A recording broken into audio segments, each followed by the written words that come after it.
How to delete apps on MacBook Neo. If you need to uninstall programs and completely delete apps, browsers, and games on your MacBook Neo, here is how to remove them, including every leftover system file.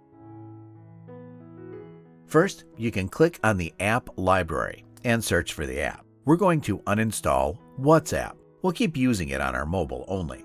Anyway, so you can either right-click on the app and select Show in Finder, or open Finder. Go to Application section, select the app, and then click on the File tab and select Move to Trash.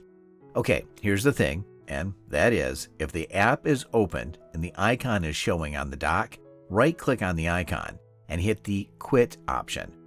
And then you can right-click on the app icon and select Move to Trash. When prompted, put down your Mac password and hit Enter. Similarly, right-click on the app icon, go to Options and select Remove from Dock.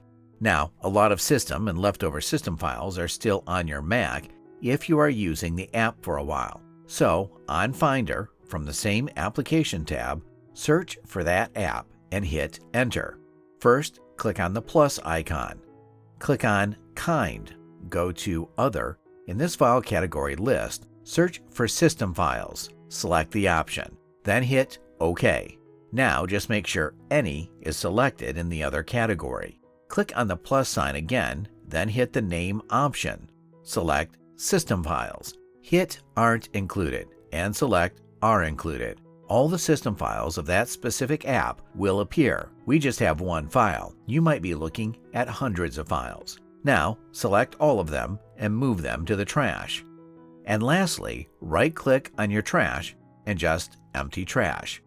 By this same way, you can uninstall any apps, games, or even browsers, including their leftover system files. That's all for today. Thanks for your time.